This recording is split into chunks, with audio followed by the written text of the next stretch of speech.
Ladies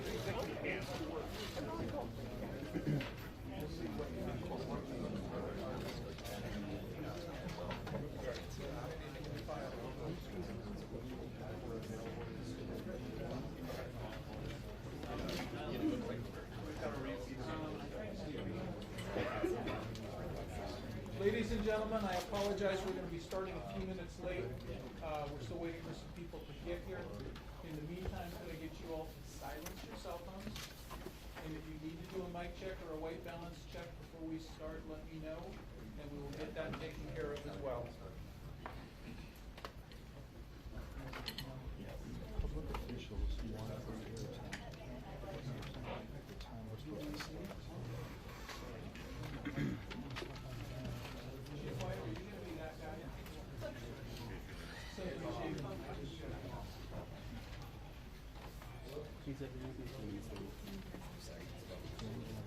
Just letting you know, just so you aren't waiting for time.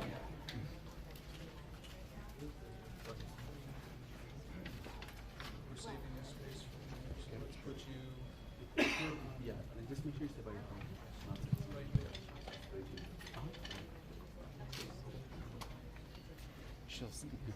She'll know because it's 20-second delay, so but at least the signal is balanced.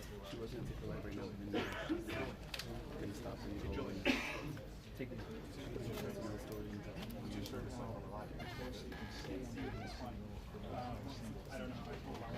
As strong as it's going to get. For those of you who got the briefing packet, I was just informed that Mr. Bowe from the Garlic Festival will not be speaking. So you can take him off of your list. Did we talk to him? Did we talk to him?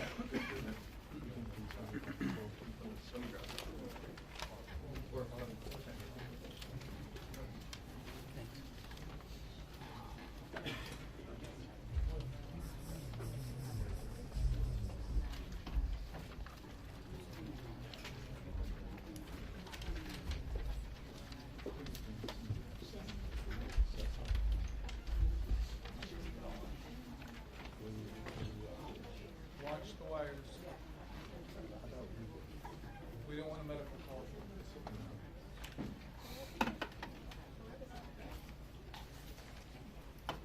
sit down? I did, but I just tried to put it in 5 minutes. Okay. If not, I'll just text you.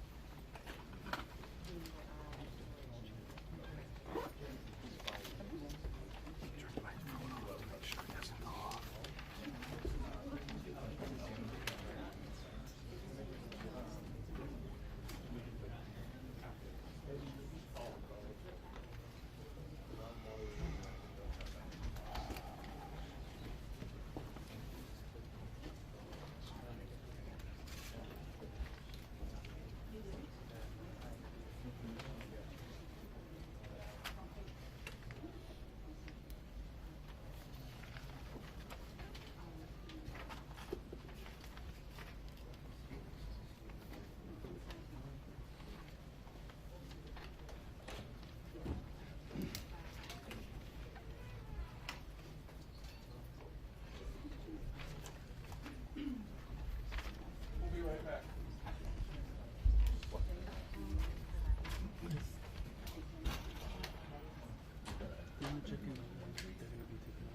What? It's fine. It was full battery, right? What? It sounds fine to me.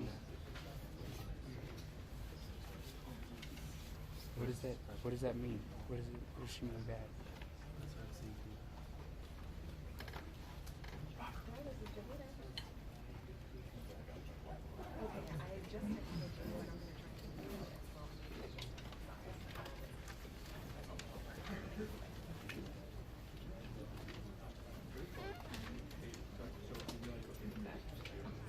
Hey, what's bad?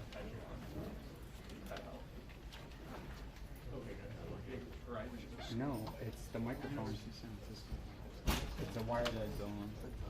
I can't get that close. There's no malt box. It's just a wireless. It's a stick.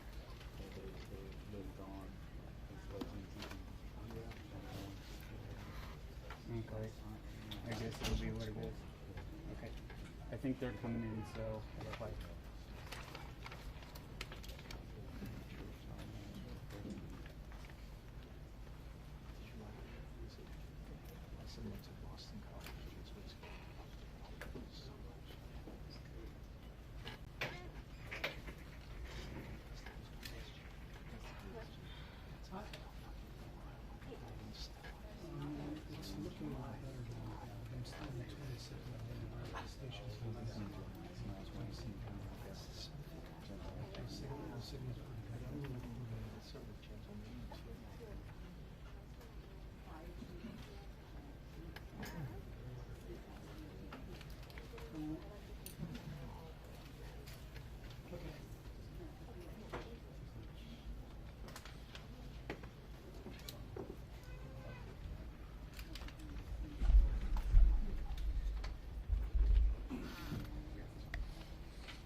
Good morning, ladies and gentlemen. My name is Mitch Matlow, M-A-T-L-O-W. I am a public information officer with the South Bay Incident Management Team, currently working on the Garlic incident. Today we're here to talk with officials in the city of Gilroy regarding this event. First to speak will be Mayor Roland Velasco of the city of Gilroy.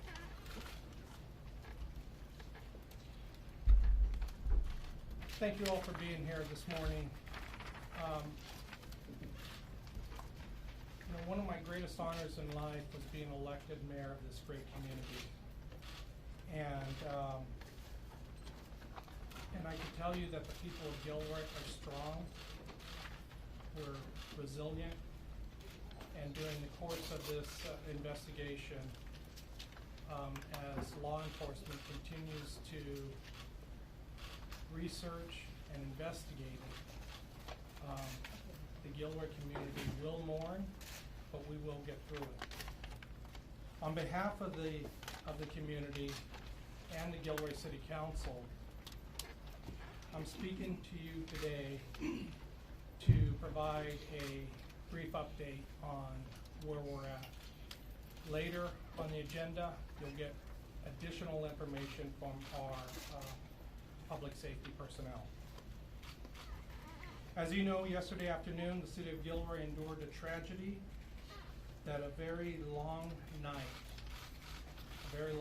cannot erase. Mass gun violence is an epidemic in the United States, and yet one never imagined such a thing can happen here in our beautiful community. It's beyond sad to see wonderful and charitable event like the Gilroy Garlic Festival that donates tens of thousands of dollars each year to local nonprofits. To have an event like this happen. As I said before, we are resilient and we will get through this. This morning, our prayers are with the families of those injured and killed in the senseless shooting. We stand with you, and we will be providing whatever assistance we can in the days and weeks ahead. This morning, as we learn more about what occurred yesterday, I wish to commend the bravery of our law enforcement personnel who, in the middle of a chaotic situation, acted quickly and professionally to engage the shooter and to end the threat before more people could be injured or killed. And the chief will talk a little bit more about that. It takes remarkable bravery to run to a shooting when the natural reaction for all of us is to run away. We are so proud of our law enforcement who undoubtedly saved many lives by putting their own lives in danger. Now, I also want to mention our fantastic fire department. I happened to be in the triage area when the victims started to come in, and I could tell you that our fire personnel, paramedics, EMTs were there quickly, triaging, prioritizing, stabilizing each of the patients, and then getting them ready to transport out. Today and over the next few days, I, along with the Gilroy City Council, will be meeting and working with community leaders to assess the situation we now face in Gilroy in the wake of this shooting. We intend to come out of this horrible event in a stronger and obviously a closer community. Again, thank you for being here, and let me turn it back over. Thank you, Mr. Mayor. Next to speak will be Fire Chief Jeff Klett. Good morning, everybody. As the mayor said, first of all, I'd like to thank our firefighters for responding heroically to this event. This is something that we trained for. In fact, had an active shooter training with our colleagues in the police department a year ago. And we're actually planning another one because of another unfortunate event just north of us in Morgan Hill, also involving an active shooter. Luckily that we were at an event, so we had 6 total fire department personnel on scene when this shooting occurred, 2 on an engine in the park, 2 on bike teams, and 2 that were in an ambulance inside the park. So we were able to respond quickly to the situation when the shooting occurred. We had 12 EMS, public and private personnel also on scene, an EMT contract, and a public ambulance company there as well. The initial dispatch occurred at 1742 hours. We sent 4 engines, and for note, we only have 3 engines in the city of Gilroy, so we sent all of our resources as well as our South County neighbors. 2 additional battalion chiefs, and then requested 16 local mutual aid engines to respond down here as well. Our Gilroy battalion chief assumed command at 1745 hours, along with the first arriving fire engine that was dispatched from outside of the Garlic Festival event. We had a total of 6 ground ambulances and 2 supervisors from the county. We had 3 air ambulances, and we did a total of 16, there were 16 total transports, 13 of which were done by the fire department and the EMS agency. 3 of those, as again, were air ambulances, and 8 ground ambulances. And I will leave it to the police department to talk about the actual state of the deceased in this event. Thank you. Next to speak to you, Police Chief Scott Smithy.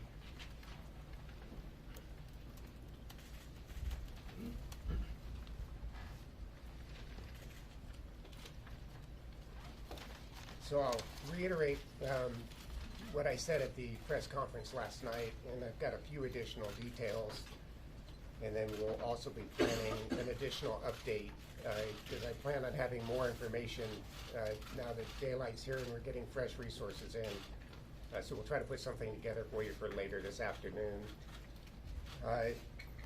We've got the date and time established already, and as most of you know, the Gilroy Garlic Festival is an event that we put on every year.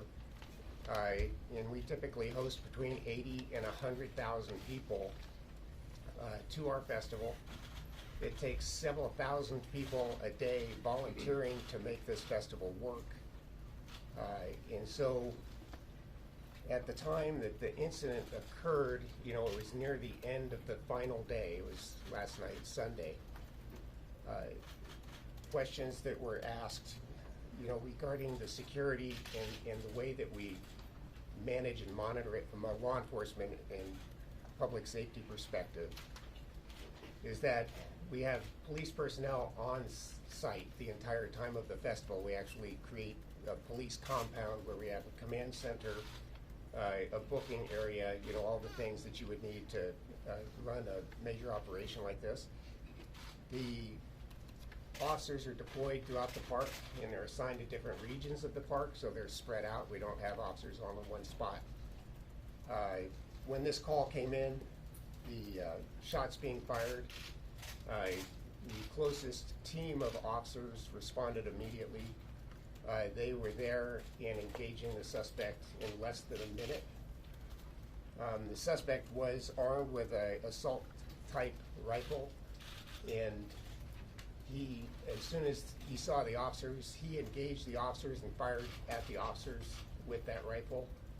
And I had 3 officers that engaged the suspect.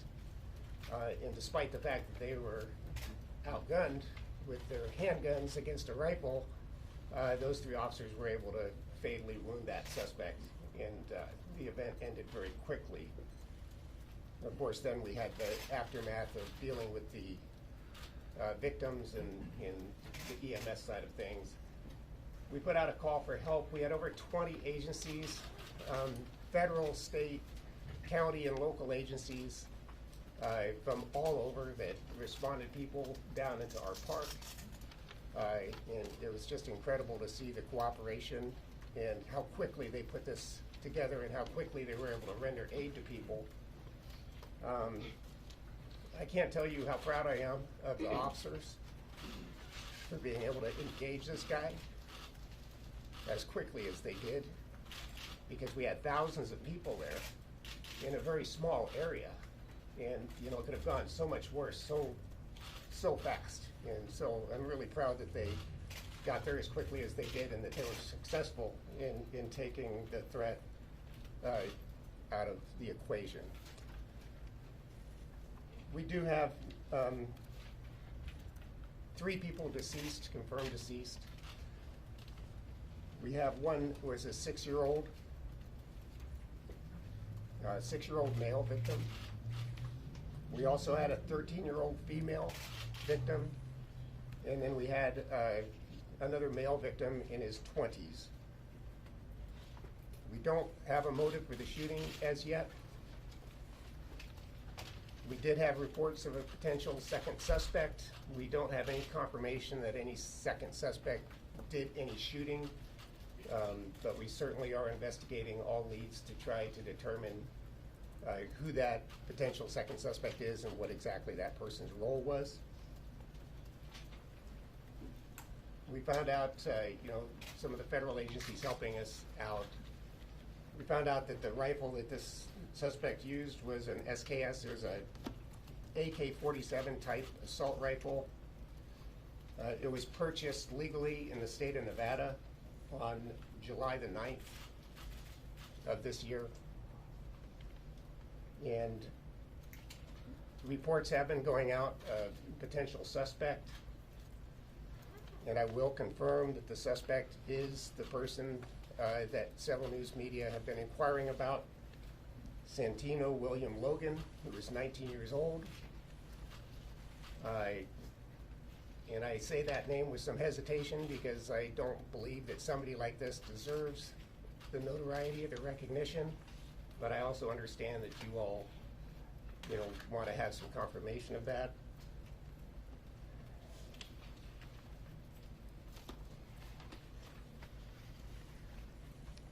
I think the last thing I'll say before I turn it over, I want to thank all of the agencies and all of the people that came to help.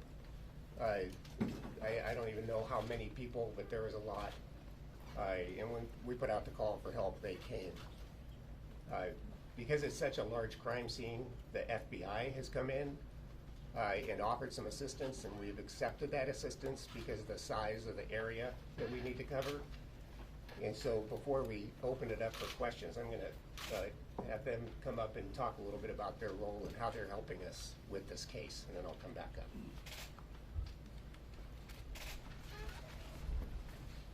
Next to speak with you, Deputy Special Agent in charge of the FBI, Craig Fair. Thank you. My name is Craig Fair. I'm the Deputy Special Agent in charge of the San Francisco Division of the FBI. First off, I'd like to express my condolences to the city of Gilroy to the family, friends, and victims of this absolutely heinous act. The FBI's principal role is assisting the city and the police department of Gilroy in the investigation. Our preeminent and principal concern at this point is motivation, ideological leanings. Was he affiliated with anyone or any group? That still has to be ruled out, still has to be determined at this point. And we are supporting Gilroy Police Department in making those determinations. Our evidence recovery team, it's a sizable team. We have about 30 individuals out there right now collecting evidence. As we find evidence, as we flag it, as we mark it and map it, we're determining that the crime scene is much more expansive than what we originally thought, and it amounts to many, many, many acres. We appreciate the public's patience as we process this. It's done very slowly, it's done very methodically, and it's done for a reason should we have to use that evidence in prosecution later on. I'd also like to thank the first responders. As the mayor cited in their heroism, the FBI personnel who worked tirelessly throughout the evening and will do so for the next several days. Our partnership with the Gilroy Police Department and the city of Gilroy as we move through this crisis, and members of the general public who are offering, continue to send in tips, photos, and assist with the investigation. Thank you.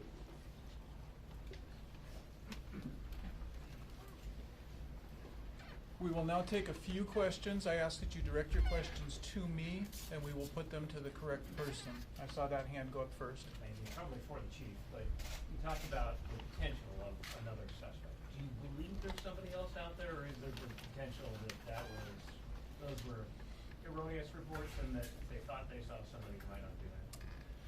You know, we really don't know. We've gotten multiple reports that there may have been another person with him, that they ran this way or they ran that way, but different people gave different versions, so we really don't know at this point. I saw this hand go up next. Will you be able to identify the victim at this point? We are not identifying the victims at this point. Typically, that's something that we leave up to the county coroner's office to make sure that all their notifications are done before that's released.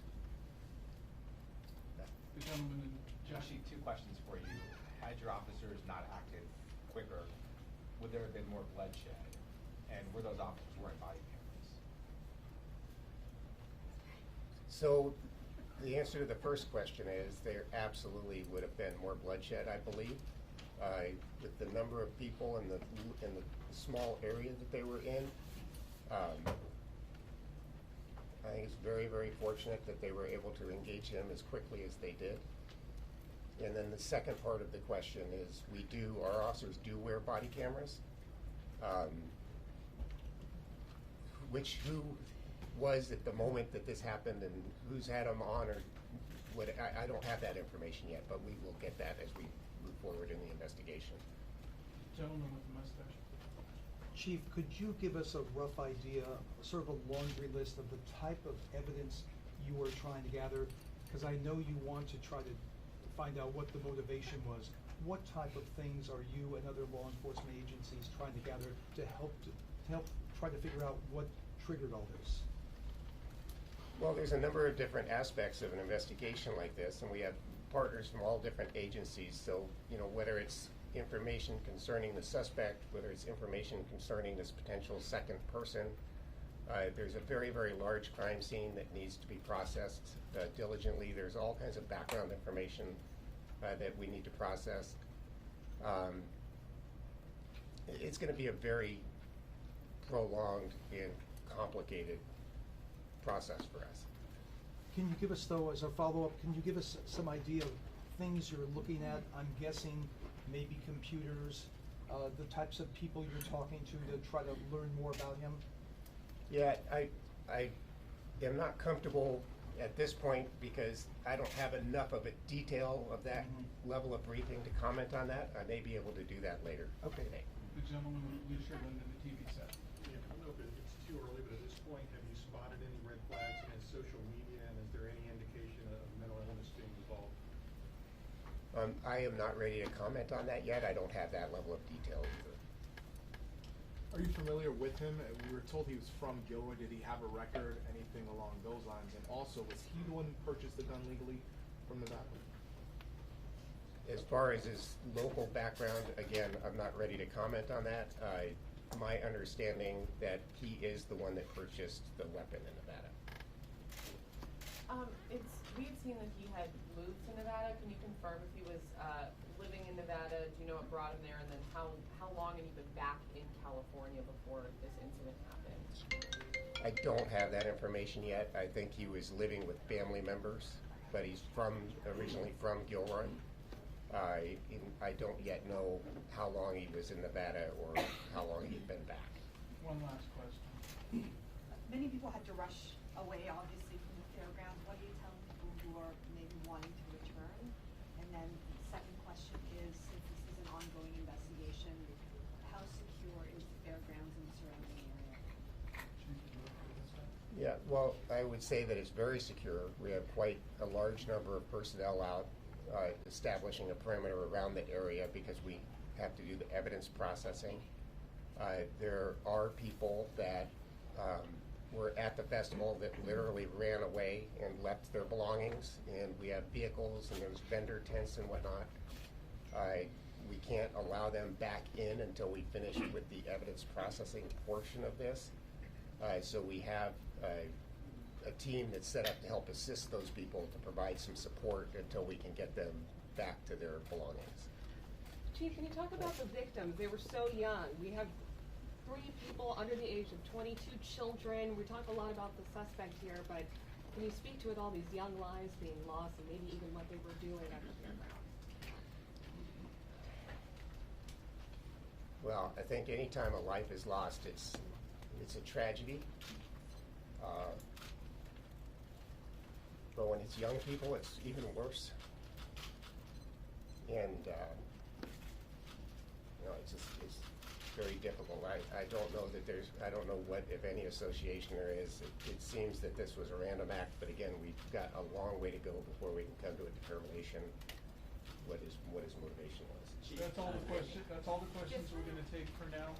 I did make a commitment to the Spanish-speaking stations that I would give an interview outside in Spanish. So if you folks would like to set up outside, I will take care of that. Any other questions we will take later. There will be future conferences that we put together. Can you confirm the total number of injured? The total number, as we understand it, was 16. 4 people deceased and 12 injured. One of those deceased was the